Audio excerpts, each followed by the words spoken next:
Alors donc, on va corriger le devoir. On va commencer par l'exercice 1 de chimie. L'exercice 1 de chimie. Exercice 1 chimie. Good. Alors donc, ici, on nous dit, on place dans un bécher de 20 ml une solution d'acide RCOH. On nous a pas donné la formule brute, hein? On nous a demandé RCOH, qu'on dose par une solution d'hydroxyde de sodium de concentration volumique Cb égale à 0,1 mol par litre. On obtient la courbe de dosage sur la feuille 3 en annexe. Hein? Sur la feuille 3 en annexe. Ensuite, qu'est-ce qu'on nous demande? On nous demande de faire un schéma du dispositif expérimental de dosage. On n'oubliera pas de préciser les noms du matériel et des solutions utilisées. Hein? Donc là, on demande de faire un petit schéma du dispositif de dosage.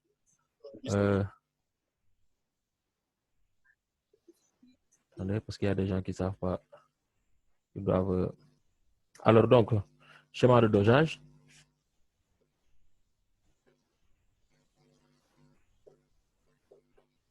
Dispositif de dosage. Alors donc, qu'est-ce qu'il faudrait faire?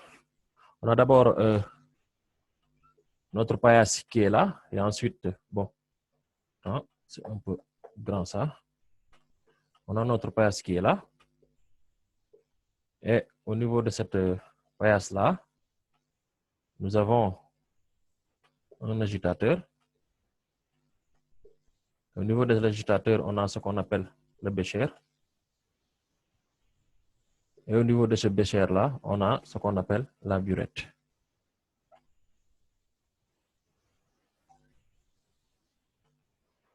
Normalement, ça devrait faire ça. Voilà. Le robinet de la burette. Ensuite, on a la potence qui tient droit à notre bécher. Maintenant, ensuite, qu'est-ce qu'on a? On a une sonde qui est là, qui est reliée à un pH mètre.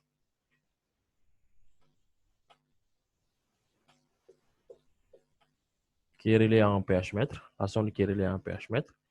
Et je pense qu'ensuite, à l'intérieur, on a ce qu'on appelle le barreau aimanté.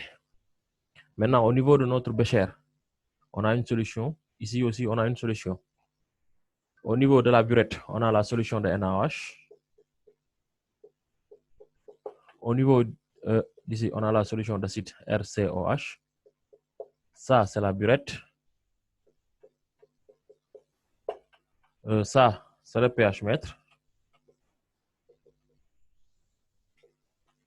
Ça, c'est l'agitateur magnétique.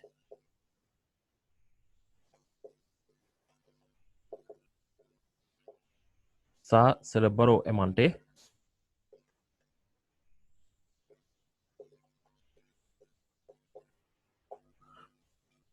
Et donc, ce qu'on a ici, c'est la sonde. Aziz. Oui. Mais Na plus OH mooy nga war a bind. Il n'y a pas de problème, il n'y a pas de souci. NaOH wala amul problème. Il n'y a pas de souci, il n'y a pas de souci, c'est bon. OK? Et donc, et ça, c'est notre bécher. Et je pense que voici le schéma complet du dispositif de dosage. Voici le schéma complet du dispositif de dosage. Oui. Électrode yi jaruñu koy cité wala? Non, non, il n'y a pas de souci. Électrode bi moom mooy sonde bi, n'est-ce pas? Waaw, moom la kay. Ah, OK, donc il n'y a pas de souci là-bas. Good. C'est bon pour tout le monde. On passe à la question suivante. Que dit la question suivante? L'autre là, comment elle s'appelle? Qui va lire pour la question suivante? Elena? Est-ce qu'elle est là? Deuxième question. Deuxième question. À quoi correspond l'équivalence acido-basique? Alors, à quoi correspond l'équivalence acido-basique? Deuxième question. Hein? Préciser les coordonnées du point E. OK. Ça, c'est petit b. Et justifier la valeur du pH. OK. Donc, l'équivalence acido-basique correspond à un mélange dans les proportions stoichiométriques des réactifs. Hein? On va dire ça. Hein? L'équivalence correspond à un mélange dans les proportions stéréométriques des réactifs. L'équivalence correspond à un mélange dans des proportions stéréométriques dans des proportions stéréométriques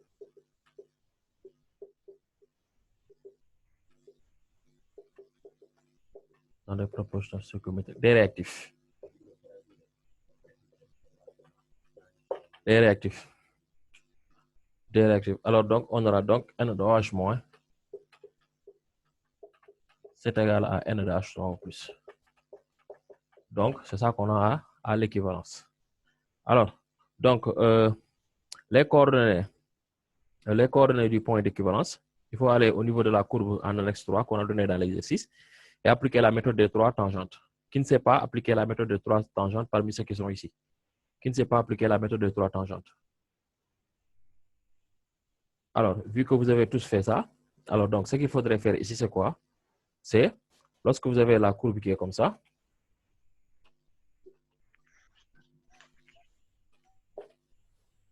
alors, la courbe qu'on a nous, c'est une courbe telle que on a ça, on a à peu près 4 parties.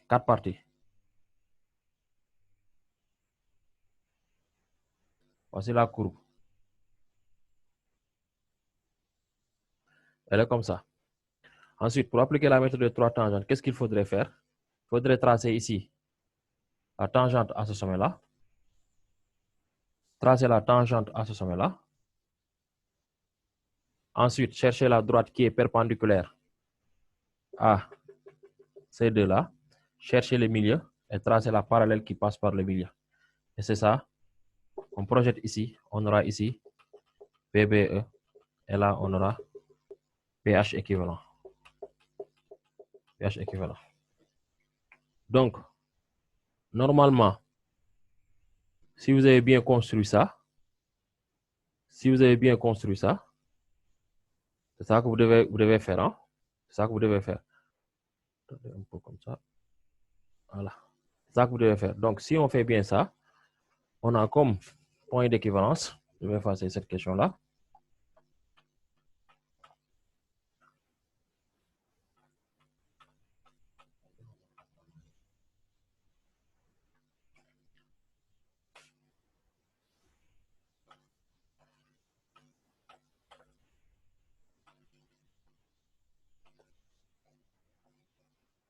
Alors, donc, si on construit ça bien, ce qu'on aura comme pH équivalent, moi, quand j'ai fait ça, j'ai eu un pH équivalent égal à 8,75 et un volume équivalent qui est égal à 20 millilitres. Vas-y. Voici les coordonnées du point équivalent. Oui. 8,8, c'est bon. Pour Ah, pH. 8,8, c'est bon. 8,9. C'est trop. 9, c'est trop. C'est bon. Oui. OK, good. Alors, répète la question. Tu as dit? Ensuite, une fois qu'on a déterminé les coordonnées du point équivalent, qu'est-ce qu'on doit faire? La valeur du pH. Qu'est-ce qu'on a dit? Justifier la valeur du pH. La valeur du pH. Ah, OK. Donc, on a un pHe. On a pHe est égal à 8,75 qui est supérieur à 7. Donc, ça veut dire qu'à l'équivalence, on a quoi? On a une solution de base faible. Hein? Donc, à l'équivalence, on a une solution. Donc, à l'équivalence, on a une solution de base faible.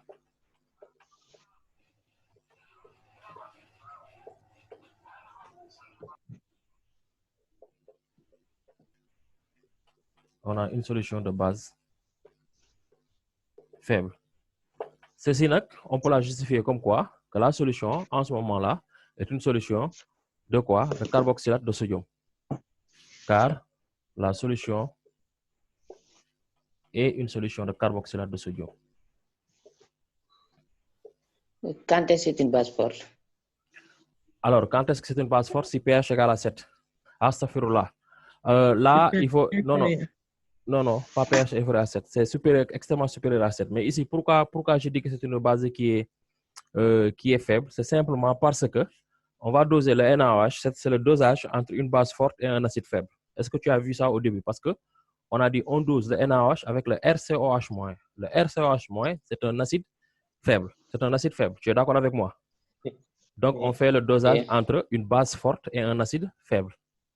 Donc, forcément, à l'équivalence, on aura comme solution une base faible. Pourquoi? Parce que l'acide faible a comme couple, c'est un couple acide-base. Acide faible, base faible.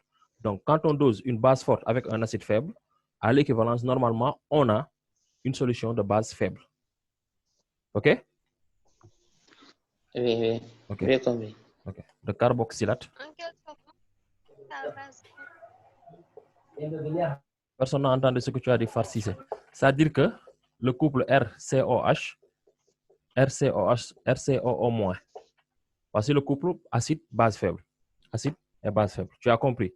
Donc, qu'est-ce qui se passe? C'est que les ions OH- vont attaquer le H+ de COH pour former de l'eau.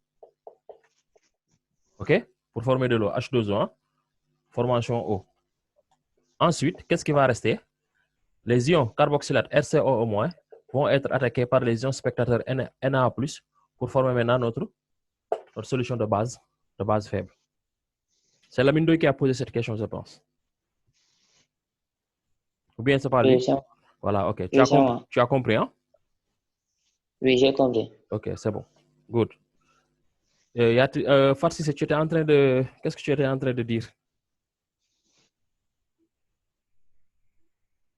mané comme kii bi lu tax mu nekk base faible parce que acide bu faible la donc base bi La taxe est côté. Il faut bon, booy wax da ngay jege tuuti micro bi parce qu'on t'entend mal. Mais on a entendu ce que tu as dit. C'est bon, c'est bon. Ensuite, la question suivante, Elena, c'est quoi?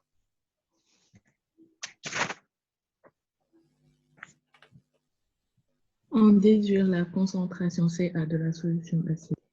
En déduire la concentration CA de la solution acide. C'est la question numéro C, hein? C'est la question C. Oui. Alors donc, ce qu'on va faire ici, c'est quoi? C'est utiliser la relation qu'on a établie à l'équivalence acido-basique. On avait dit N2H3O+ est égal à N2OH-. Donc, je vais avoir CaVa égale à CbVbE. CbE. Alors, donc, qu'est-ce qu'on me demande la concentration? Je vais directement dire que Ca est égal à donc CbVbE sur Ca. Et vous faites l'application numérique. Quand vous avez fait l'application numérique, on a eu Ca. Cb est égal à combien? 0,1. 0,1. Et ensuite, Vb est égal à combien? 20. On avait trouvé 20. On avait trouvé 20. 10 puissance moins 3. Ca était égal à combien? 20. Ca, c'est 20. Hein? Donc, quand on va faire la même chose, on trouve 20 10 puissance moins 3. Non, Ca. Ah, là, c'est Va. C'est CA qu'on demande. C'est Va, OK. 20 10 puissance moins 3, ce qui fait 0,1 mol par litre. Donc, la concentration, c'est égal à 0,1 mol par litre. C'est ça. C'est bon. Oui. Ensuite, la question suivante, c'est quoi? Calculer les concentrations des différentes espèces chimiques présentes. Les différentes espèces chimiques présentes à l'équivalence. Alors, donc d'abord, avant de calculer la concentration des différentes espèces chimiques présentes à l'équivalence, ce qu'il faudrait faire, c'est faire l'inventaire. C'est la question D, hein? Inventaire des espèces présentes. Inventaire des espèces présentes à l'équivalence. Inventaire des espèces.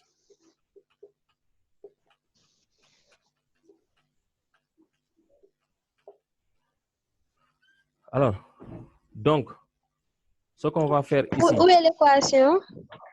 Est-ce qu'on m'a demandé d'écrire l'équation? Non. Alors, pourquoi tu me demandes l'équation farcissée? Je vous dis Je pensais que... non, il ne faut pas.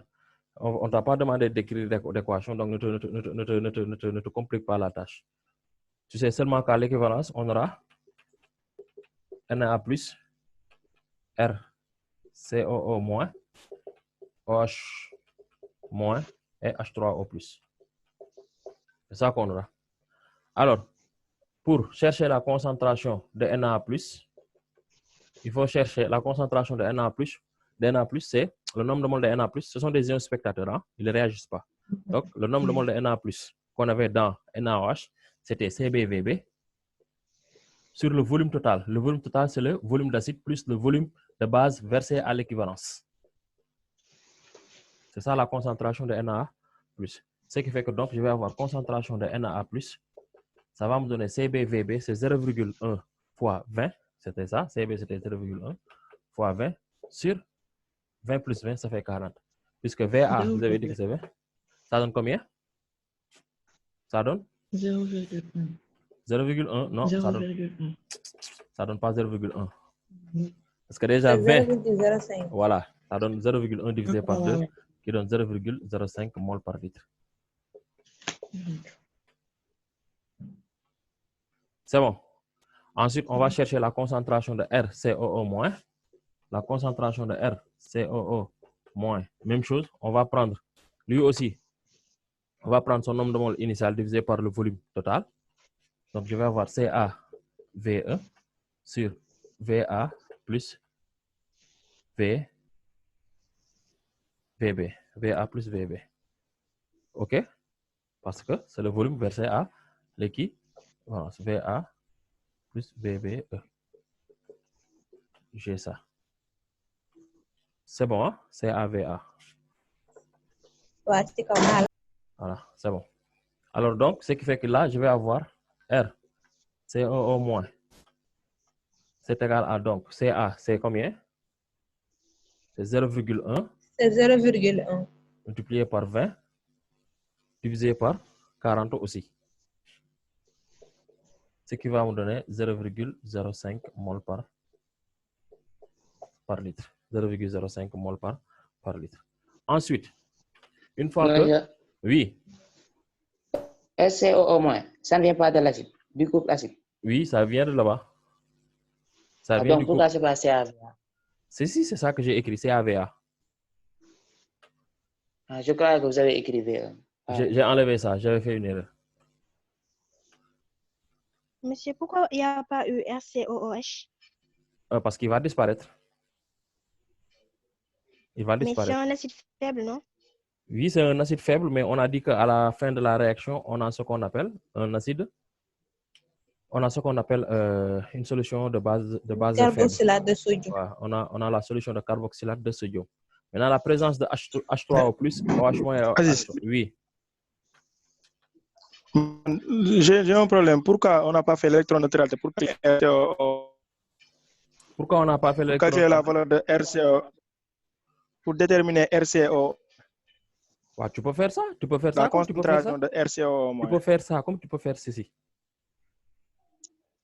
OK? D'accord. Donc là, on va chercher maintenant la concentration de H3O+. Concentration de H3O+, c'est 10 puissance moins pH. Bon, tu m'as coupé, hein, mais j'étais en train d'expliquer à l'autre là, comment il s'appelle ça, Eva, Faye, quelle est ta question, Awa? Oui. Pourquoi il n'y a pas eu RCOOH? Non, juste parce qu'on a dosé RCOH. N'oublie pas qu'on est en train de doser. On a dosé la solution. Lorsqu'on a mis de l'acide, lorsqu'on a mis le NaOH, au niveau du bécher, dans le bécher, il y avait RCOH. En fait, il y avait RCOH. Mais en solution, RCOH, il va se mettre sous la forme R-COO-, point virgule, et H+. Tu as compris? En solution, le NaOH, il va se mettre sous la forme Na+, et OH-. Maintenant, quand on fait le dosage, les OH- vont attaquer tous les H-. Or, c'était à cause des H- que le RCOH existait. Mais puisque le OH- a attaqué tous les H-, H+, du moins, ça, H-, tous les H+, alors ce qui fait que les H+ vont disparaître en même temps que le RCOH va disparaître. Donc, il va rester que le RCO-. Tu peux le prendre comme ça, quoi. Oui, d'accord. C'est bon? Oui, c'est bon. Okay. Bon, merci. Good. Alors, donc, si on fait ça, on aura 10 puissance moins pH. Mais ce pH-là, c'est le pH équivalent. Hein? pH équivalent. Or, on avait trouvé ça égal à combien? Moins 8, 8,75. C'est ça qu'on avait trouvé, non? 8,75. Oui, oui. Voilà. Donc, ça fait 10 puissance moins 8,75. Quand vous calculez ça, vous trouvez combien? Vous trouvez combien? 1,7, 1,8. 10 puissance moins 9.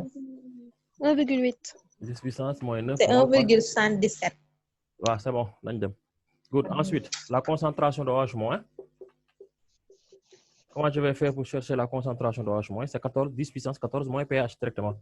10 puissance 14 moins pH. Le produit ionique, ça me donne 10 puissance 14 moins 8,75. Qui me donne combien? Concentration de OH- est égale à 5,6 10 puissance moins 6 mol par litre, je pense.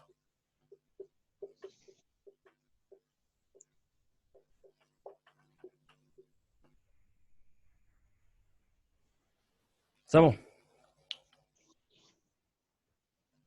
Aziz, lu tax nga calculer concentration OH- bi nii.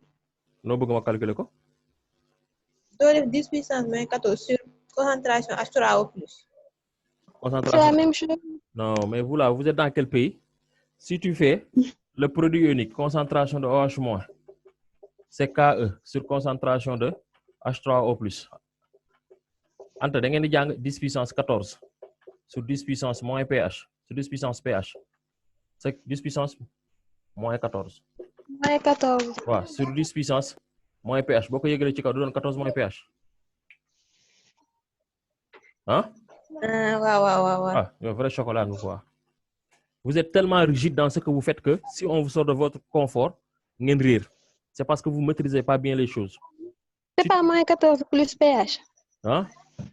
Moins 14 plus pH. Ouais, c'est ça, oui.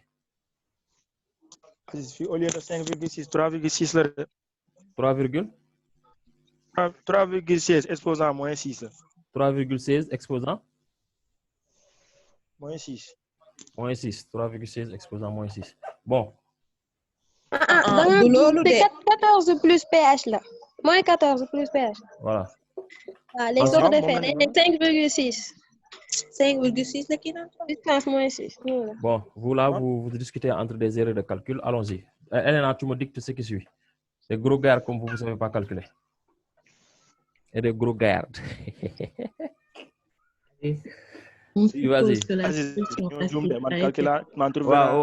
Après, on continue. Après, tu te mets dans ton coin, vous calculez, après, vous quittez. L'essentiel, c'est 10 puissance moins 14 plus pH. Alors, allons-y. On suppose que la solution acide a été préparée en faisant dissoudre une masse On suppose? de 3,7. En Que la faisant solution acide Mhm. a été préparée Mhm. en faisant dissoudre une masse de Mhm. 3,7 grammes de Mhm. l'acide RCOOH Mhm. dans un volume VE égal à 0,5 litres d'eau. Mhm. Question A. Mhm. En déduire la formule chimique et le nom de l'acide ainsi que le nom de sa base conjuguée. Ok, good. Donc, on va d'abord calculer. C'est la question numéro? C'est la question numéro? C'est 2A. 2A. 2A. Oui. 2A, good. Alors, donc, comme on a dit, on a déçu une certaine, on va calculer le nombre de moles. Je vais dire Na, c'est masse molaire sur masse molaire moléculaire. Ça, c'est égal à aussi CA, VA. Ça, on le connaît tous. Hein? Donc, je vais dire ici que la masse molaire, c'est masse sur CA, VA. Or, la masse, c'est égal à 3,7. Alors, donc, CA, c'est 0,1. Et VA, c'est combien? On a dit 0,5. 0,5. Ça donne combien? 74. grammes par 74. mol. Alors, donc, puisque RCOH est un acide carboxylique, or la formule générale des acides carboxyliques, c'est CnH2nO2, on va dire donc M de CnH2nO2, c'est égal à 74 grammes par mol. Et donc là, ce que je vais avoir, c'est quoi? Je vais avoir donc 14N plus 32 égale à 74. 14N plus 32 égale à 74. Et ensuite,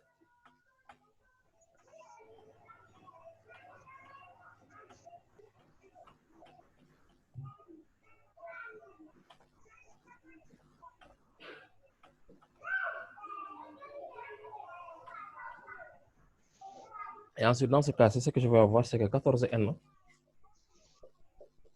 c'est égal à 74 moins 32. 14n, donc 74 moins 32 égale combien? 42. Et implique n est égal à 42 sur 14, qui est égal à 3. Donc n est égal à 3. Alors, maintenant, puisque n est égal à 3, la formule brute, c'est C3. C3, H6O2. C'est la formule brute. C'est bon? Le nom. Oui. Et qu'est-ce qu'on a dit ensuite, Elena? Le nom. Le nom. On n'a pas dit Le la formule semi-développée. On a juste dit la formule chimique. Voilà la formule chimique. Et Donc, le c'est la nom formule, de voilà, ainsi c'est que la le formule nom semi-développée. de CH3, CH2-CO-OH. Son nom, c'est acide propaneique.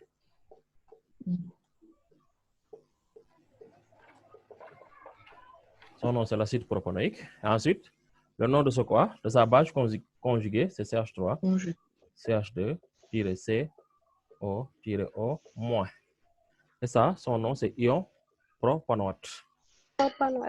Ion propanoate. Ça, c'est la base conjuguée. Monsieur, quand est-ce qu'on dit olate? Olate, quand il s'agit d'un alcool. OK? C'est l'ion qui provient d'un alcool. OK? On dit olate. Je Okay, confonds les deux. Voilà.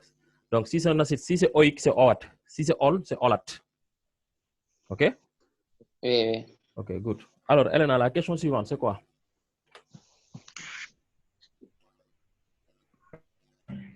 Je t'entends pas, Elena. Déduire de la courbe la valeur du pKa. La valeur du pKa. Oui. Donc, ce qu'il faudrait faire à la demi-équivalence, pH égale pKa. N'est-ce pas? Oui. Petit b, à la demi-équivalence, pH égale pKa. À la demi-équivalence, pH égale à pKa. Or, VB équivalent, c'est 20 ml. VB équivalent, c'est 20 ml.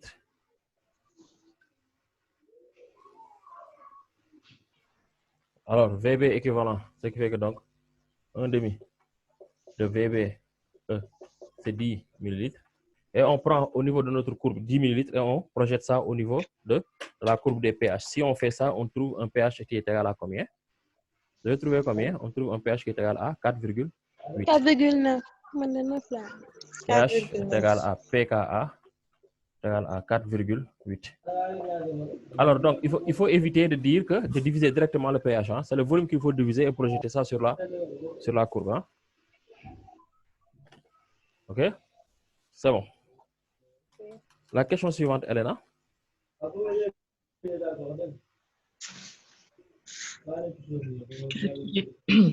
Calculer la constante de la réaction du dosage. Attends, la question suivante. Quelle est? Calculer. Calculer, oui. La constante de la réaction du dosage. Et après, la réaction était quantitative. Après une, la réaction est-elle quantitative? Attends, je vais lire un peu ici. On a dit? Calculer la constante. Calculer la constante de la réaction du dosage. La réaction est-elle quantitative? Alors, donc, là, qu'est-ce qu'il faudrait faire? Il faut calculer le KR. Hein? Et KR égale quoi? Comment faire pour calculer le KR, sama gars? C'est la question numéro combien? Numéro C. C. Numéro? C. C. Alors, donc, vous avez directement KR est égal à KA1 sur KA2. Ce qui me donne directement 10 puissance moins 4,8 sur 10 puissance moins 14. Ce qui me donne une valeur de 1,58 10 puissance Puissance En bas, c'est pas KE. C'est la même chose, mais on l'a tout des KA2. Ah, ok. Ok, c'est bon, hein? Oui, oui. Alors, j'ai 10 trouvé puissance moins 3. 10 puissance moins 3 ou 10 puissance 3? 10 puissance 3. 10 puissance combien? Recalculez ça. 1,58 10 puissance 9 ngeen war a am.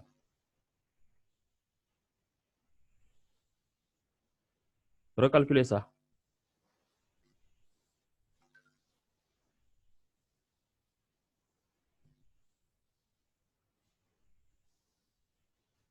Aïcha? J'ai 1,58 10 puissance 9. Voilà, c'est ça. Voilà, 10 puissance 9. Donc, on sait que 1,58. Bon, je vais mettre ici KE, comme ça, c'est un herdal. OK. 1,58, 10 puissance 9 est supérieur à quoi? Est supérieur à 10 puissance 4. D'accord. Oui. Le supérieur à 10 puissance 4. Mais maintenant, comme elle est supérieure à 10 puissance 4, qu'est-ce qu'on peut dire au niveau de la réaction? La réaction est totale. La réaction est quantitative. totale. On peut dire la réaction est quantitative, c'est-à-dire totale. La réaction est quantitative, totale. La réaction est totale. Ensuite,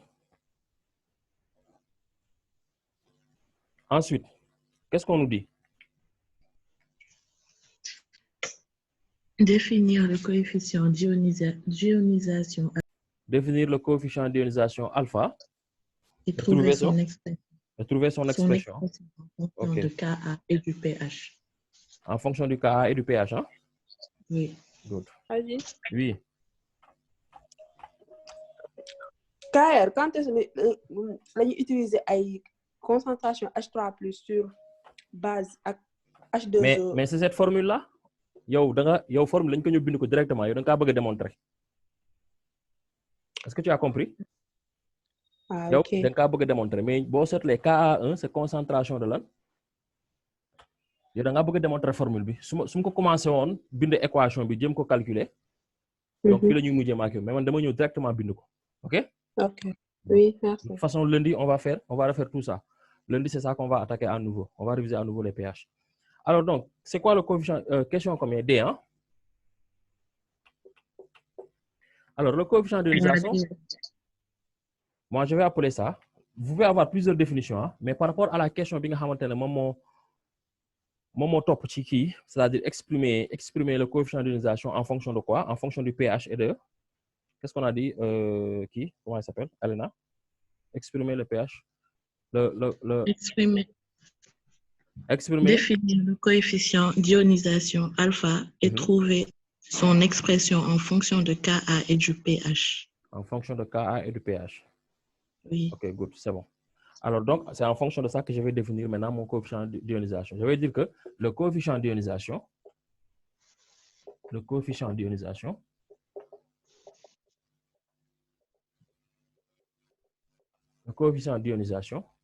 et le taux d'avancement sur le nombre de moles initial. OK? Ou bien, je peux dire, et le taux d'avancement directement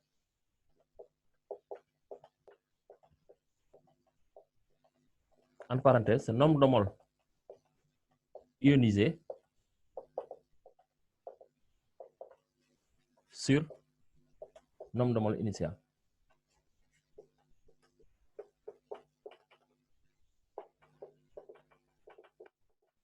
C'est-à-dire, alpha, si x est le taux d'avancement, n le nombre initial, on a alpha x est égal à taux d'ionisation, c'est égal à alpha égale à x sur n.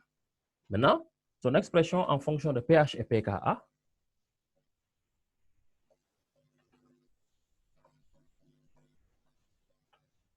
son expression en fonction de pH et pKa,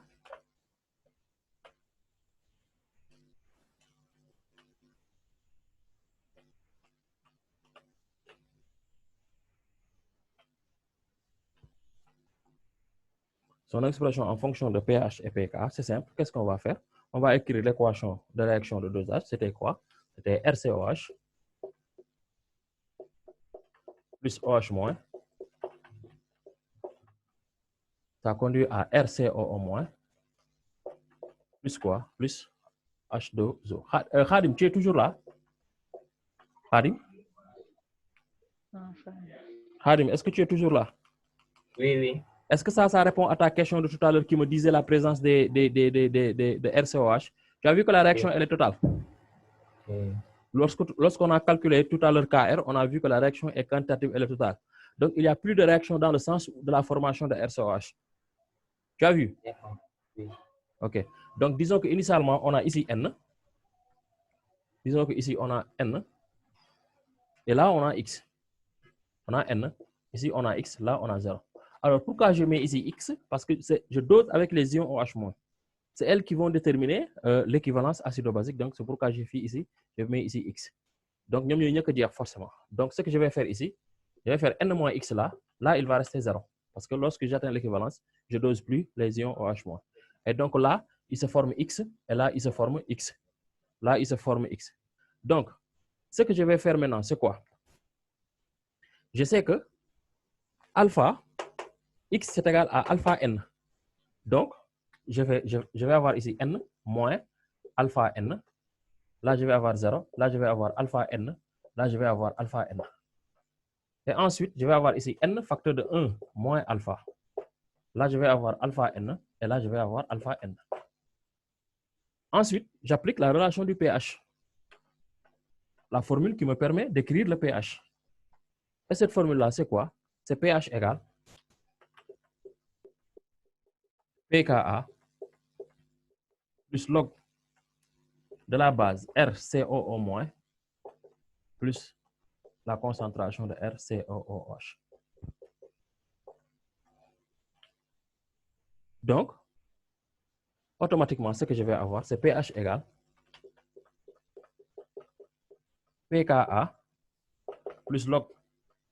Là, je vais avoir alpha N, sa concentration, c'est ça, sur, ça c'est le nombre de moles, mais puisque c'est le même volume, les volumes vont se simplifier, donc je peux utiliser le nombre de moles. C'est alpha N sur N facteur de 1 moins alpha. Et qu'est-ce qui se passe? Je vais simplifier par N. Et si je simplifie par N, automatiquement, je vais avoir donc pH égale à pKa plus log de alpha sur 1 moins alpha. Donc pH moins pKa égale à log de alpha sur 1 moins alpha. Donc, je vais avoir 10 puissance pH moins pKa, c'est égal à alpha sur 1 moins alpha, alpha sur 1 moins alpha. Bon, de toute façon, je pouvais m'arrêter là. Hein. Je pouvais m'arrêter là. On peut s'arrêter là. Donc, celui qui veut, il n'a qu'à continuer pour donner la forme de alpha. OK? C'est-à-dire que là, vous multipliez ici, vous allez avoir 1 moins alpha, 10 puissance pH moins pKa est égal à alpha. Je fasse là.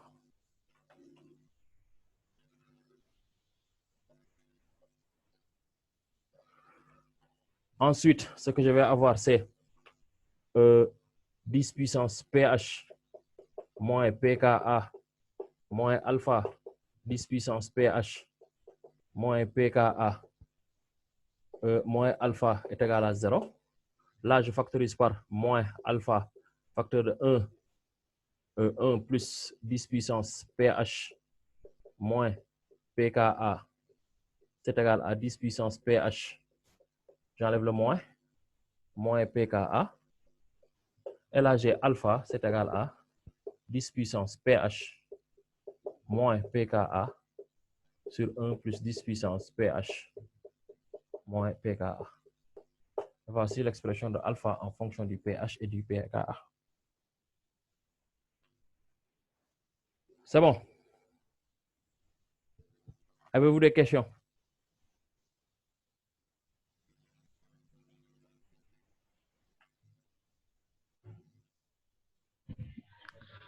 Aziz, ça c'est quelle question? La question c'est, question existe 1, 2C. Après avoir fait 1 moins alpha facteur de 10 puissance pH moins pK égale alpha. Oui. Je n'ai pas vu ce que vous avez écrit. Où? Ici? Oui, oui. J'ai développé. Ah oui. J'ai développé, ensuite j'ai factorisé par alpha. J'ai transposé de l'autre côté. Oui. C'est bon? Oui. Good.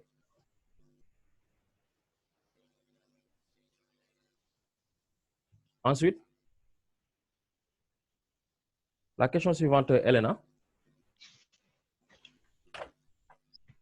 On a dit pour obtenir une solution S' dont le pH égale à pKa. Dont le pH égale à pKa. Oui. On dissout une masse du sel RCOONa dans un certain nombre de volumes. Dans un certain volume de la solution S. A donné le nom et les propriétés de la solution S'. OK. A. Donc, la solution S' est une solution tampon. OK? La solution S' est une solution tampon.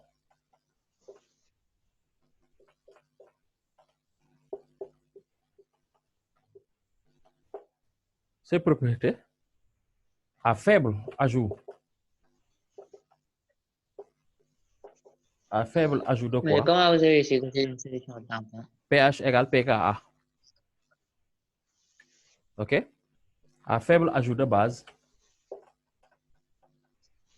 à faible ajout de base, d'acide, virgule, ou d'acide, qu'est-ce qui se passe?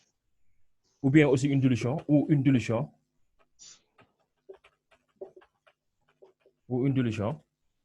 qu'est-ce qu'on a? Bon, cet ajout-là doit être modéré, ne modifie pratiquement pas le pH. Ne modifie pratiquement pas le pH. Ne modifie pratiquement pas le pH. C'est la propriété des solutions tampons.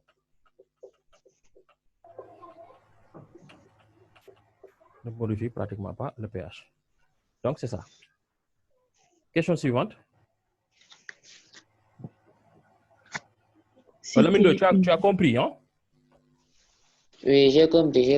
Ok, c'est bon. Good. Citer une méthode simple de préparation de ce type de solution. Petit b, la méthode la plus simple, c'est quoi? C'est doser la solution à la demi-équivalence. On peut doser la solution à la demi-équivalence.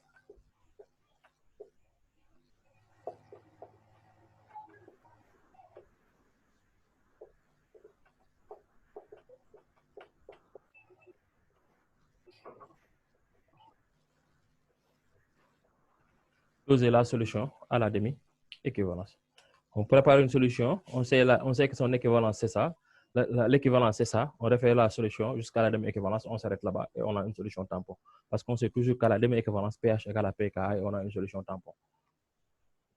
C'est bon?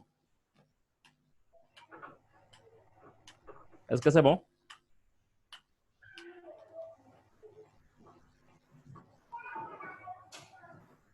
Ok, non. Wow, arrêtez. Ok, donc, exode 2. Écrire l'équation de la réaction entre l'acide éthanoïque et le butane 2-ol en utilisant les formules semi-développées. En utilisant les formules semi-développées. Après, nommer les produits obtenus. Nommer? Les produits obtenus. Ok, good. Donc, qu'est-ce qu'on a dit? L'équation entre quoi et quoi? L'éthanoïque. L'acide éthanoïque. L'acide éthanoïque. Donc, l'acide éthanoïque, sa formule, c'est CH3-CO-OH. Et ensuite, et quoi? Butane 2-ol. Butane 2-ol. Le butane 2-ol, CH3-CH-CH2-CH3. C'est une réaction d'estérification parce que c'est la réaction entre un alcool et un acide carboxylique. Ça va conduire à la formation d'un ester et de l'eau. OK? Donc, ce que je vais avoir ici, c'est CH-CH3-CH2-CH3 maintenant plus H2O. Voici la réaction. C'est bon? Oui. Et son nom, le nom ici, c'est éthanoate de 1-méthylpropyle. Éthanoate de 1-méthylpropyle. Éthanoate de 1-méthylpropyle. méthylpropyl.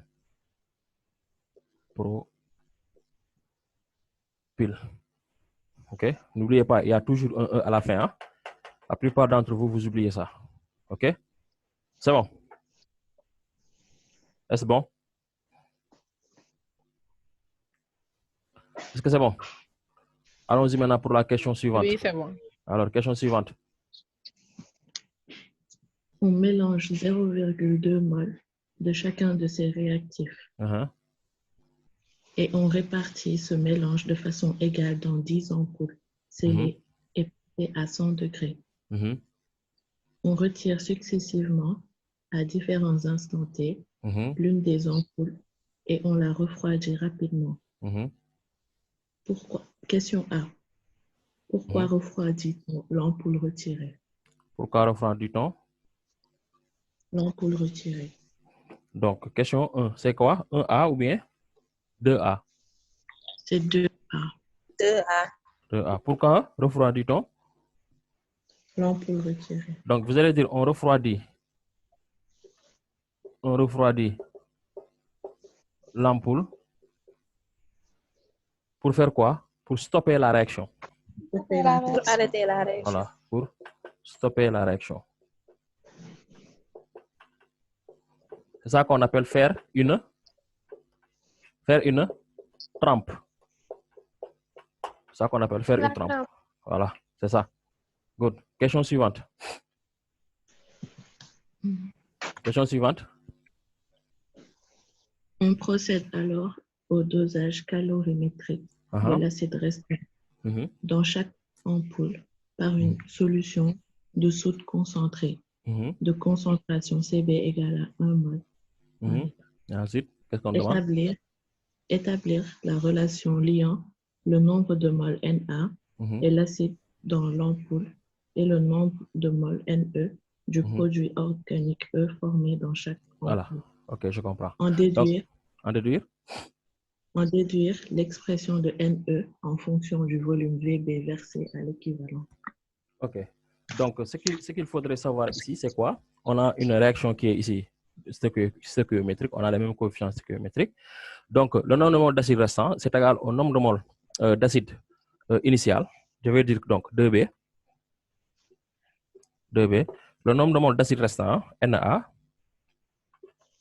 normalement, c'est égal au nombre de moles initial d'acide moins le nombre de moles d'ester, le nombre de moles d'acide disparu. Or, le nombre de moles d'acide disparu est égal au nombre de moles d'ester. Donc, je vais dire que donc N0 moins Ne. Or, quand on regarde N0 c'est quoi? C'est concentration sur volume. Ou bien? Oui. Non. On a dit combien? On a le nombre de moles initial, c'est combien? On a combien d'ampoules? On a 10 ampoules. 10 ampoules. 10. Voilà. Donc, on va faire, il faut jamais oublier ça. 0,2 divisé par 10. C'est un piège. Je pense que ça, on a une fois donné ça au bac. Moins Ne. Attention, hein? Il faut bien lire. Qui n'a pas compris ça, je l'explique. Ceux qui n'ont pas compris, il faut dire, je vais réexpliquer. Moi, je n'ai pas compris. On a dit, lorsqu'on a posé la question, pourquoi refroidit-on l'ampoule retirée? On a dit, on procède alors au dosage calorimétrique de l'acide restant dans chaque ampoule, par une solution de soude concentrée. Mais n'oubliez pas, au début, à la question numéro 2, on avait dit, on mélange 0,2 mol de chacun de ces réactifs et on répartit ce mélange-là de façon égale dans 10 ampoules. C'est-à-dire qu'on a fait un mélange de 0,2 mol d'acide, 0,2 mol d'acide, et on a réparti ça dans 10 ampoules de manière égale. Donc, cela veut dire que pour savoir le nombre de moles d'acide dans chaque ampoule, il faut prendre le nombre de moles d'acide total divisé par 10. Est-ce que vous avez compris? Oui. Est-ce que vous avez compris? Qui a des questions? Alors, donc, j'avance, c'est bon. Donc, c'est pourquoi on doit faire 0,2 divisé par 10. On va travailler pour une seule ampoule. Ensuite, on va remplir. Donc, si ça fait 0,2 divisé par 10, normalement, on aurait, ça c'est égal à 0,02 moins Ne. Donc, en fin de compte, on aura Na, c'est égal à 0,02 moins Ne. Ceci implique que donc Na, le nombre de moles, Ne, le nombre de moles d'ester, non, c'est comme ça, Ne c'est égal à 0,02 moins Ne. C'est bon, j'ai ça. Ensuite, qu'est-ce qu'on a fait de l'acide restant? N'oubliez pas que ça, Ça, c'est le nombre de moles d'acide restant. Ça, c'est le nombre de moles d'acide restant. Alors, qu'est-ce qu'on a fait de cet acide restant-là? On a pris cet acide restant-là, on a fait ça en dosage avec une base forte. Alors, ce dosage-là va nous permettre d'écrire donc que Na, c'est égal à Cb, Vb. Alors, Na égale à Cb, Vb, mais aussi ça, c'est égal à 0,02 moins Ne. Et du coup, je vais dire que donc, Ne, c'est égal à quoi? Ne, c'est égal à donc? Moins Vb. C'est-à-dire quoi? 0,02 0,02 moins Cb, Vb. VB. Moins Cb, Vb. Alors, donc, où se trouve Cb égale à combien? Cb égale à combien? Bon, je vais effacer. Cb égale combien, j'ai dit? Hein? Une mole par litre. Une mole par litre. Une mole par litre. Oui. OK? Alors, donc, ça c'est combien? 0,02 mol. Vb égale combien? On n'a pas donné Vb. Non, Vb. Après, on demande de compléter le tableau. Voilà, donc là, je peux dire Ne directement est égal à 20 moins Vb 10 puissance moins 3. Qui n'a pas compris ce que j'ai fait? Qui n'a pas compris ce que j'ai fait? Je comprends. Regardez le volume. Le volume, on nous a donné ça en centimètres cubes. Vous êtes tous d'accord? Oui. Hein? Cb, c'est égal à 1 mol par litre. Mais je peux dire que Cb aussi, c'est égal à 1 mol sur 10 puissance moins 3 cm3. Parce que 1 litre égale à 10 puissance moins 3 cm3. Vous êtes tous d'accord? Ah, 10 puissance 3.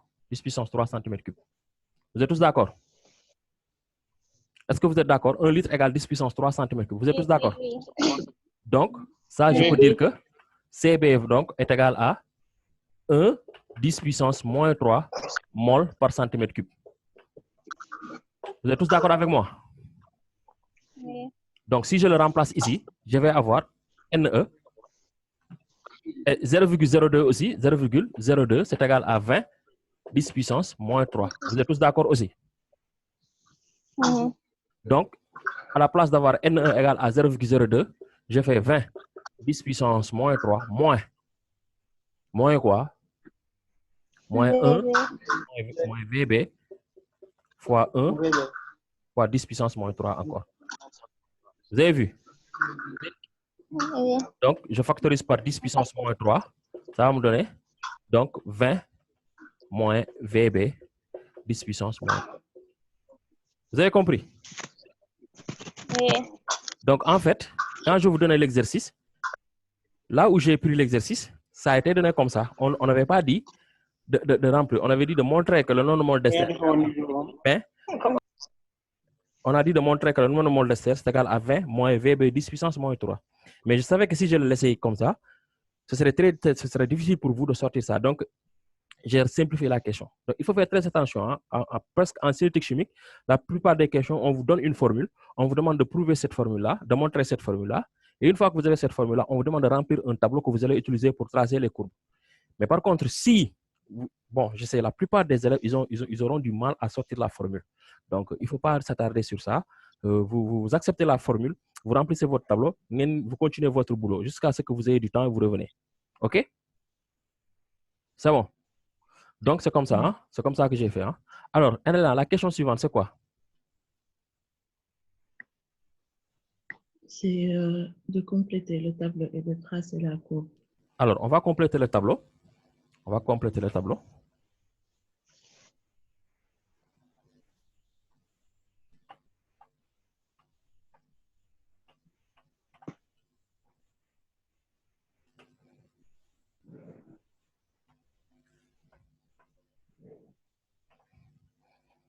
Donc, si on complète le tableau, ce qu'on va faire, on va avoir le temps en minutes.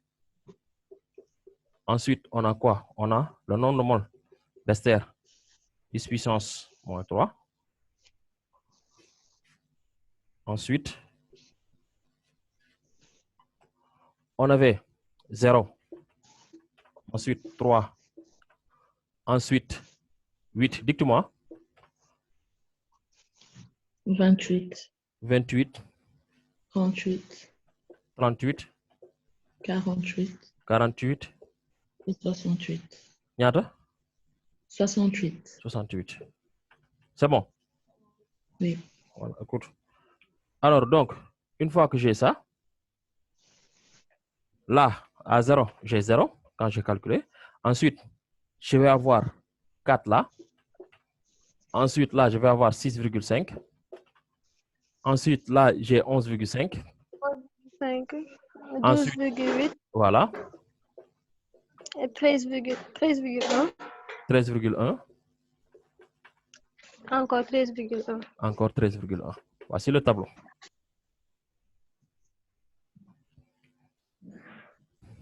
Donc, voici notre tableau. Ensuite, qu'est-ce qui suit? Après ça, qu'est-ce qu'on nous demande de faire? Tracer la courbe. De tracer la courbe.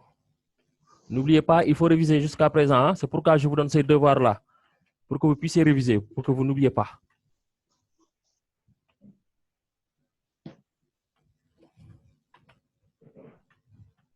Donc, une fois qu'on fait ça, donc on va tracer notre courbe. Ici, on aura n, mais en millimol, parce que 10 puissance moins 3. Là, on aura le temps en minutes. Et donc, on demande de tracer la courbe. Alors, la courbe, elle va faire comme ça.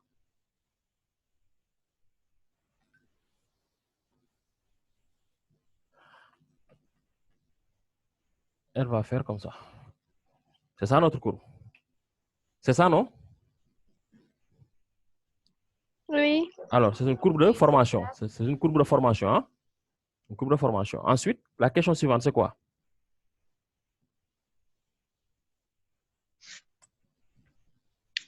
Calculer la vitesse de formation du produit E à t égale à 12 minutes. T égale à combien? 12 minutes. La vitesse de formation. Alors, est-ce une vitesse? Est-ce une vitesse? Bon, je vais prendre l'échelle 1 cm pour 10 minutes, ce qui me fera 10, 20, 30, 40, 50, ensuite 60. Good. Et là, je vais prendre 1 cm pour 2 millimoles, 2, 4, ainsi de suite. Hein? 4, 6, 8. Il faudrait prendre une bonne échelle pour pouvoir tracer. Si on ne vous le donne pas, vous le prenez. Alors, donc, qu'est-ce qu'on m'a demandé? La vitesse de formation. À t égale à 12 minutes. À t égale à 12 minutes. 12 minutes. Alors, là, qu'est-ce qu'on m'a demandé? Une vitesse instantanée ou bien une vitesse moyenne? Une vitesse instantanée ou bien une vitesse... C'est une vitesse instantanée parce que on m'a donné un seul t. Une seule date. Voilà, une seule date. Donc, ce qu'il faudrait faire, c'est chercher où se trouve t égale à 12 minutes. 12 minutes se trouve ici. Je vais appeler ça 12 minutes. Ensuite, qu'est-ce qu'il faudrait faire? Projeter ça au niveau de la courbe. Une fois que vous avez projeté ça, vous tracez la tangente au niveau de cette courbe-là. Une fois que vous avez tracé la tangente au niveau de cette courbe-là, vous cherchez la pente à cette courbe-là. Vous cherchez la pente de cette courbe-là. C'est-à-dire vous prenez 2 points ici, 2 points là, et vous cherchez la pente. Vous cherchez la pente. Quand vous prenez ça et ça, vous nommez ici A, vous nommez ici B, vous nommez ici C, et vous allez dire vitesse de formation à t égale à 12 minutes. C'est égal à quoi? La tangente à cet angle-là, c'est-à-dire côté opposé sur côté adjacent, c'est-à-dire BC sur AC. Et moi, lorsque j'ai pris la peine de faire ça, j'ai trouvé une vitesse de 0,3 millimol par minute. VF est égal à...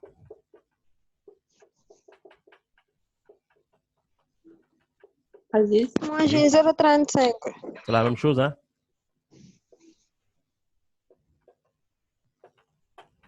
Qui d'autre? Aziz. Oui, Jaba. doo ma dimbali ci tableau bi ba pare nga balaa ngay avancé. Waaw, ban tableau? Tableau bi man ay moyens laa doon am de. No def am ay moyens, Jaba?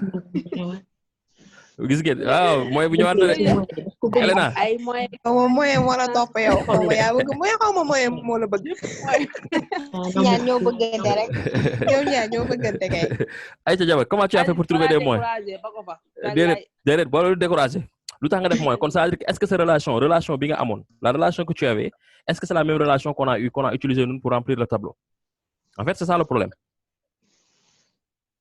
Donc, tu as sûrement fait une relation. C'est la même relation. Oui. Mais est-ce que tu as converti? Parce que non, si tu n'as pas factorisé, ça veut dire que donc tu devrais convertir ton volume, tu devrais convertir en litres. Parce que tu vas utiliser des concentrations en mol par litre. Est-ce que tu as bien compris ce que je veux dire? Ouais. Ouais. Parce que le VA là, le VB que tu as là, c'est en centimètres cubes. Mais est-ce que tu as pris la peine de convertir les centimètres cubes en litres? C'est ça le problème aussi. C'est pourquoi tu as eu des moyens. Tu n'as pas converti les centimètres cubes en litres. Tu as utilisé 0,02 moins CBVB. C'est ça que tu as utilisé, oui ou non? Tu as utilisé N1 égale à 0,02 moins CBVB. Mais en utilisant CBVB, tu as utilisé... tu n'as pas converti. Voilà, tu es là, je suis en train de rigoler. Tu n'as pas converti. Oui. Tu n'as pas Pour converti. le triangle, c'est à partir de la tangente ou de la courbe? Attends, c'est à partir de la tangente. Attends, j'arrive. J'arrive, Lamine Ndoye. Il faut que je règle le problème de Diabala. C'est vrai que tu n'as pas converti, oui ou non? Hein? Diaba, Cham. Je n'ai pas converti, Aziz. Voilà, c'est ça. C'est ça. C'est ça. Donc, c'est pourquoi moi, j'ai pris la peine de... Non, mais il faudrait... C'est pourquoi moi, j'ai pris ça en avant. C'est-à-dire que j'ai pris la peine de convertir en 10 puissance moins 3. Alors, donc, Lamine Ndoye, qu'est-ce que tu as dit? Lamine Ndoye, est-ce qu'il n'est pas parti? Il est là. Allô? Oui. Qu'est-ce que tu as dit? Ta question de tout à l'heure? J'ai dit, le triangle, c'est à partir de la tangente ou de la courbe? C'est à partir de la tangente. Lorsque tu repères le point 12, tu le projettes sur la courbe. Voici son point. Tu traces la tangente à la courbe passant par ce point-là. Et c'est cette droite-là en rouge. Tu as vu? Une fois que tu as fait ça, tu places 2 points au niveau de la tangente. 2 points au niveau de la tangente. Et ensuite, c'est simple. Une fois que j'ai placé ces 2 points-là, je vais refaire ça. Je place ces 2 points-là. Qu'est-ce que je fais? Je trace une droite qui est parallèle à l'axe des abscisses et qui passe par le point A, comme ça, qui se trouve que mon équini, voici cette droite-là. Ensuite, je trace une autre droite qui est parallèle à l'axe des ordonnées et qui passe par B. Et là où il se coupe, je nomme ça C et j'ai le triangle. J'ai le triangle ABC. Tu as vu? Maintenant, la pente, la vitesse, c'est cet angle-là, alpha. Et je vais dire, la vitesse, c'est égal à tangente de alpha, qui est égal à côté opposé BC sur côté adjacent AC. Maintenant, ce qu'il faudrait faire maintenant, c'est que comme tu avais choisi une échelle, c'est-à-dire que j'avais choisi comme échelle, j'avais dit ici que 1 cm pour 10 minutes au niveau des abscisses, et j'avais dit 1 millimole. Qu'est-ce que j'avais dit? 1 cm pour 2 millimoles. C'est ça que j'avais dit. C'est ça mon échelle. Donc, ce que je vais faire, c'est prendre ma règle de double décimètre. Je mesure cette distance-là. Quand je mesure cette distance-là, j'ai 5 cm. Je fais quoi? 5 fois 2 millimoles pour avoir cette distance-là en termes de concentration. Et je l'écris. Je l'écris ici. Exemple, je vais faire. J'ai mesuré ici. J'ai 5 cm. Je mesure ici. J'ai 3 cm. Donc, je vais faire 5 cm fois 2 millimoles, mon échelle. Sur quoi? Sur, j'ai mesuré ici, j'ai 3 cm sur 3 cm multiplié par 10 minutes. Et je tape ça à la machine, le résultat, ce sera ma vitesse. Est-ce que tu as compris, Lamine Ndoye? Oui, j'ai compris. Good. C'est comme ça qu'il faudrait chercher la vitesse instantanée. Donc, cherchez l'échelle, formez votre triangle, sortir l'angle alpha, la vitesse est égale à tangente alpha, mesurer avec un double décimètre et convertir cette mesure-là en multipliant par mon échelle et faire l'opération. Automatiquement, j'ai la vitesse. Donc, en cinétique chimique, il faut pas vous inquiéter. Ensuite, la question suivante, l'autre là, comment elle s'appelle? Calculer la vitesse moyenne de formation en Alors, Aziz, oui. est-ce que vous avez le point 12 mën nga jël point ak beneen point. Oui, si tu veux, tu peux prendre ce point-là et l'autre point-là. Ce point-là même là, tu peux prendre ça avec un autre point. OK? OK. OK, good. Merci. OK. Alors, Elena, attends, je vais effacer ça et refaire un peu la courbe parce que... Aziz. Oui. Oh. Vas-y. Effacer la courbe, grave. Ouais, mais on peut reprendre ça? Non, non. Vas-y, on peut reprendre ça. Hein? Comme vous ne t égal à 0, exemple, t à 0. Ah, attention, la plupart des gens croient qu'à t égale à 0, il n'y a pas de vitesse. C'est simple. Qu'est-ce que tu vas faire? Tu traces la tangente au point t égale à 0. Comme ça. Tu traces la tangente au point t égale à 0. Et qu'est-ce que tu fais? Tu fais la même chose que tout à l'heure. Tu choisis 2 points. Tu prends ce point-là et ce point-là. OK? Et maintenant, là, si tu veux, ce que tu vas faire, c'est simple. Projeter ce point-là ici. Avoir son temps. Tu vas appeler ça ici, c'est A. Tu vas appeler ça TA. Projeter ce point-là pour avoir sa concentration. Tu vas appeler ça NA. Et donc, la vitesse de formation ici, tu vas dire que c'est égal à 0. NA moins 0. NA moins 0 sur TA moins 0. Sur TA moins 0.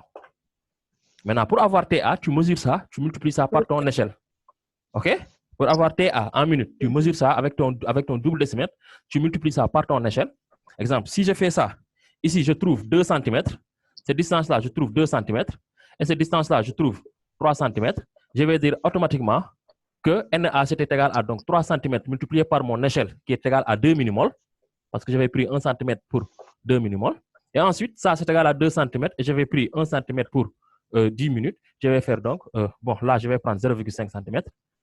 Et là, je vais faire 0,5 cm multiplié par 10 minutes. Est-ce que tu vois ce que je vois? Pourquoi vous multipliez par l'échelle? Parce que, regarde, les centimètres vont se simplifier.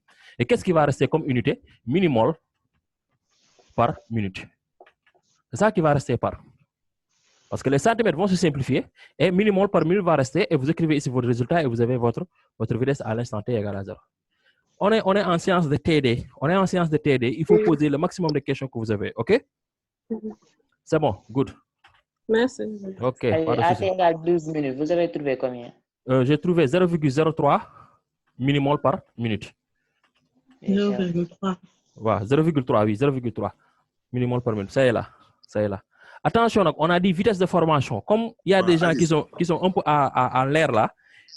Bon, vous vous rappelez bien en classe que lorsqu'on faisait le cours là, il y a un élève qui m'a donné 1 mètre par seconde. Mais c'est bon, je comprends parce que il a... Non, j'oublie pas. Je me fâte, boy. Allons-y, oui. Cher. Oui, cher. Donc, reprendre pour la deuxième question. Allez-y. OK. Après, donc, une question quoi? OK.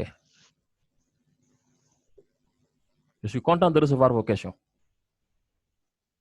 Au moins, le cours est animé. Mais quand je parle moi seulement, ça m'inquiète quoi. J'ai envie d'abandonner. Good. Alors, donc la question, comment elle s'appelle ça? Elena. Calcul de la vitesse moyenne entre T1 et voilà. Et T2 là, ils ont dit vitesse moyenne. Donc, la vitesse moyenne entre T1 égale quoi? 3 minutes. T1 égale 3 minutes. Donc, je le prends ici. T1 égale 3 minutes. Ensuite, et entre? T2 égale 48 minutes. T2 égale à 48 minutes. Je le prends ici. Alors, donc là, qu'est-ce que je fais? Je projette T2 au niveau de ma courbe. J'ai ce point-là. Ensuite, je projette ce point-là au niveau. J'ai ça. Et qu'est-ce que je fais? Je trace la droite qui passe par ces 2 points-là et je cherche la pente à cette droite-là. Je cherche la pente à cette droite-là. Et je peux chercher la pente à cette droite-là en faisant quoi? Même chose. En traçant ici, j'ai le point A ici. Et quoi? En traçant ici, j'ai le point B ici. Et là, je vais avoir le point C et l'angle alpha est là. Et là, je vais dire que la vitesse là, c'est BC sur AC automatiquement. Et je mesure BC avec ma double décimètre que je multiplie par l'échelle que j'avais pris. Et je mesure AC par ma double décimètre et je multiplie par l'échelle que j'ai. Les centimètres se simplifient. Je fais mon opération et je trouve la valeur. Donc, moi, lorsque j'ai fait cette valeur-là, je pense que j'ai obtenu une valeur qui est égale à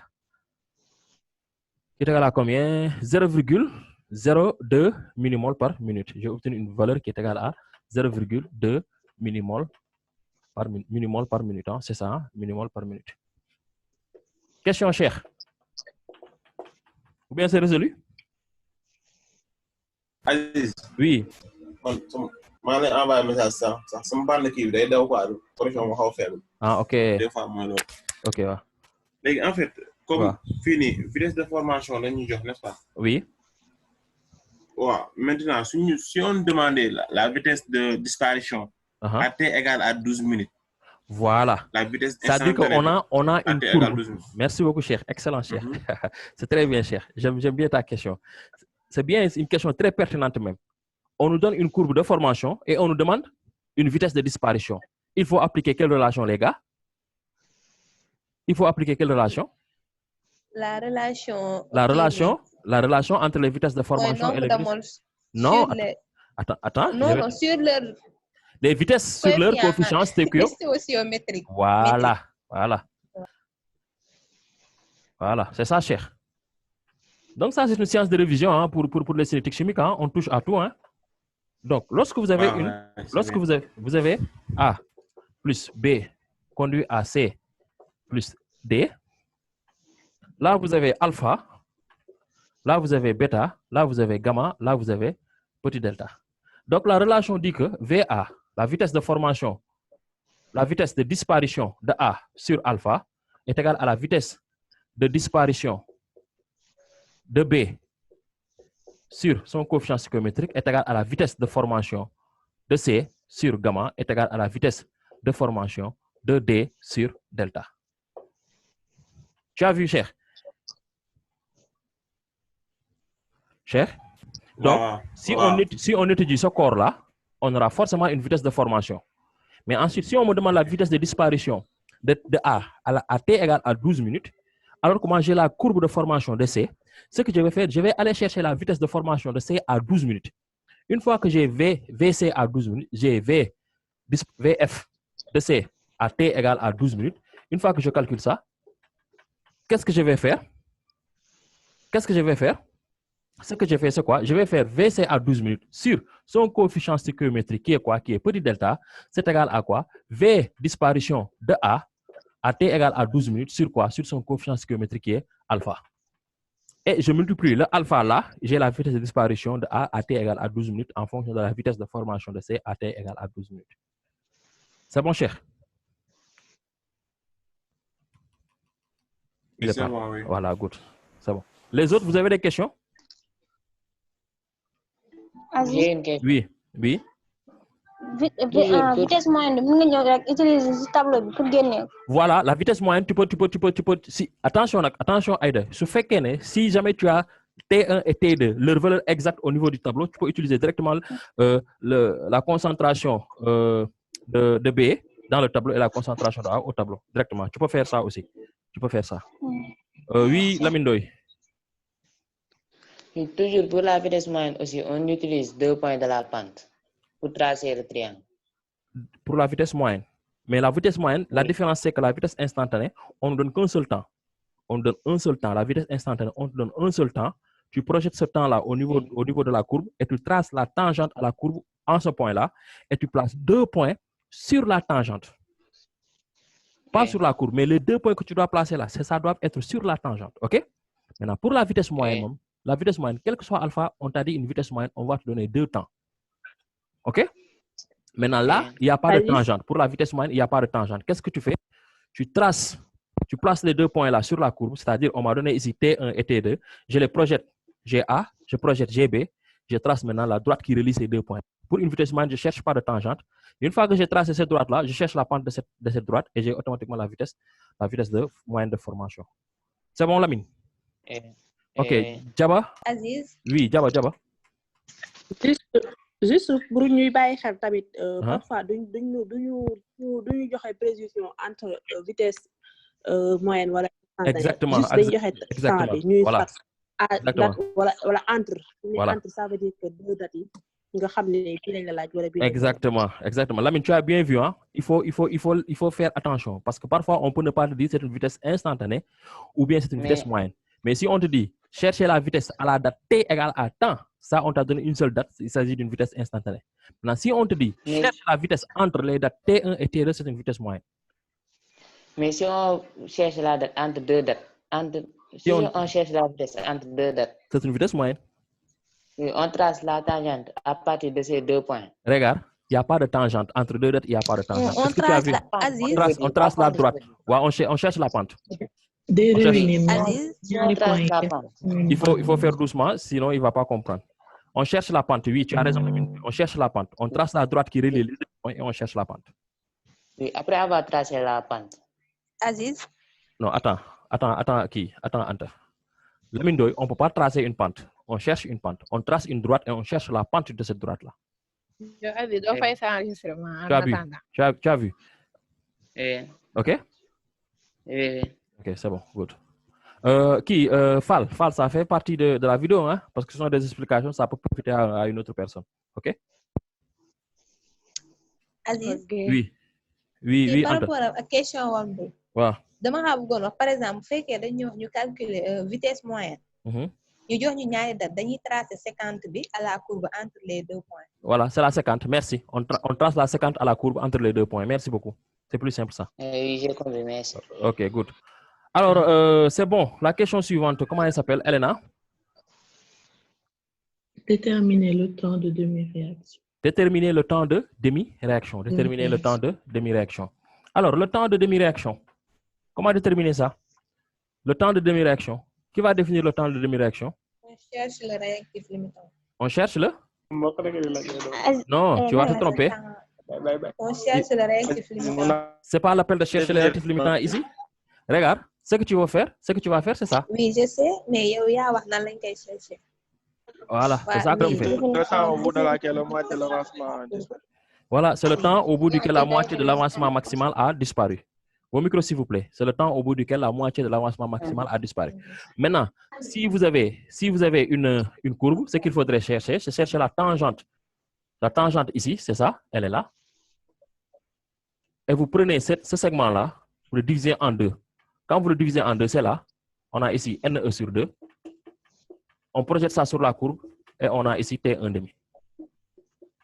On a le temps de demi-réaction. Et lorsque moi j'ai fait ça au niveau de la courbe de l'annexe 3, j'ai eu un temps de réaction qui est égal à 20 minutes. OK? J'ai eu un temps de réaction qui est égal à 20 minutes. Ou bien ce que vous allez faire, c'est quoi? Soit vous faites ça, vous avez un temps qui est égal à T1,5 est égal à 20 minutes. Soit vous savez que le nombre de moles total de E, c'est égal à 0,02. Vous le divisez par 2, vous trouvez 0,01 qui est égal à 10 millimoles. Et vous prenez 10 millimoles ici, vous le projetez sur la courbe et vous trouvez 20 minutes encore. OK? C'est bon. Question? Est-ce que c'est bon? Oui. Alors, good. La question suivante. La question suivante.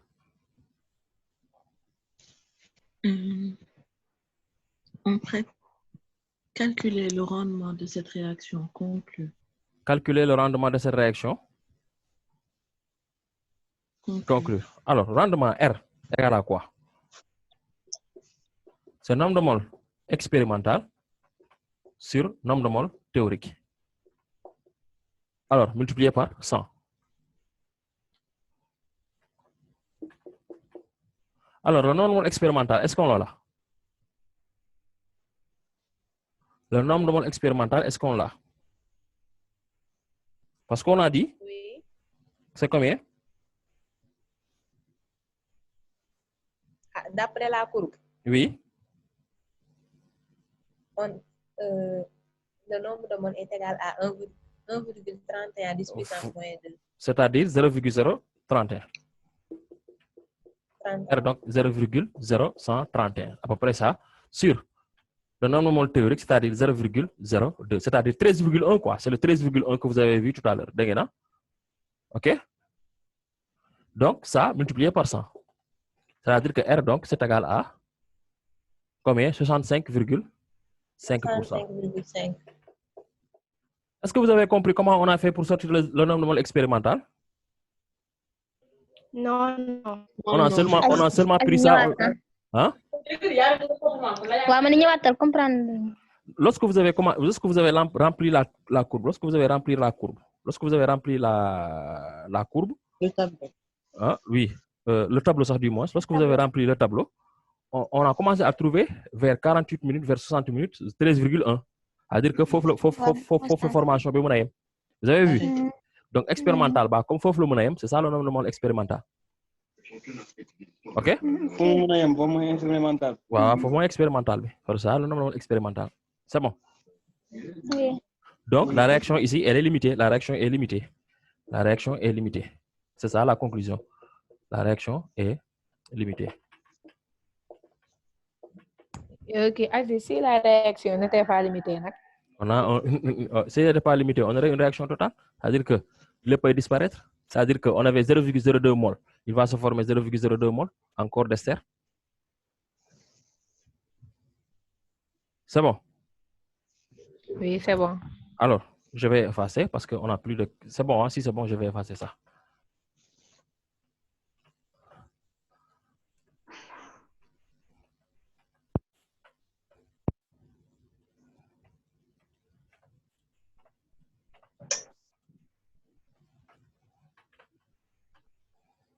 Donc, la question suivante, c'est quoi?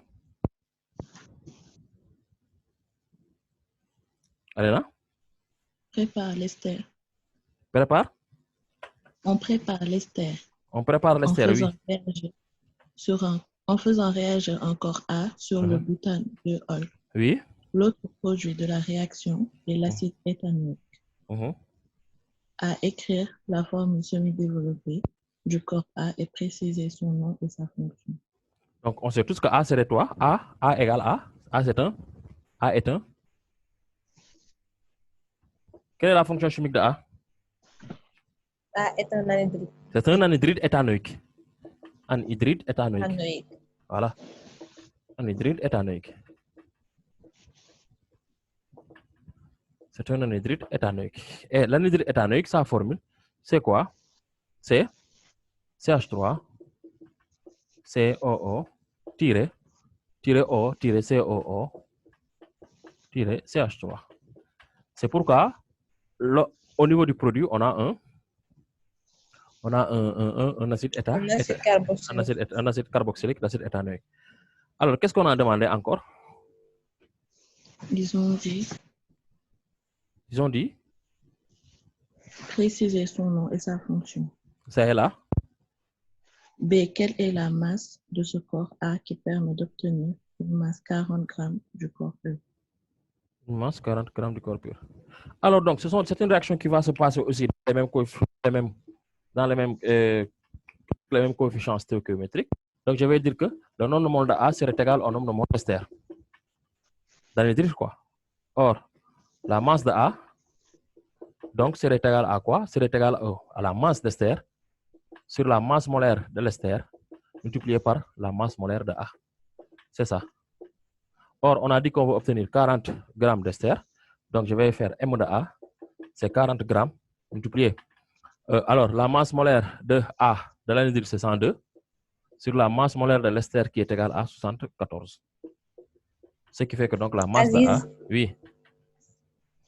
Aziz. Oui. Cette relation, bi ni ko tiré juumoo si. Juumoo si de, voilà. Dans juum kay. Dama juum. Est-ce que tu as juum? Bon, moi j'ai trouvé 55. NA égale NE. Waaw. Da nga war a am ME fois masse de E multiplié par masse molaire de E sur masse de A. Mais ça c'est pas masse de A sur masse molaire de A. C'est pas nombre de moles de A. Baax na rek. Aziz bàyyi ko. On a ko baax na rek. C'est bon. Est-ce que c'est bon? Good. Maintenant, on a fini la partie chimie du devoir. Qu'est-ce qu'on va faire maintenant? On va arrêter la vidéo ici et revenir demain pour corriger la partie physique. Hein? La partie physique, Inch'Allah. Non, le dimanche, Inch'Allah. Je crois qu'aujourd'hui, c'est samedi. On va revenir le dimanche pour corriger la partie physique. Lorsqu'on aura fini le cours sur les expressions. Ok, merci beaucoup.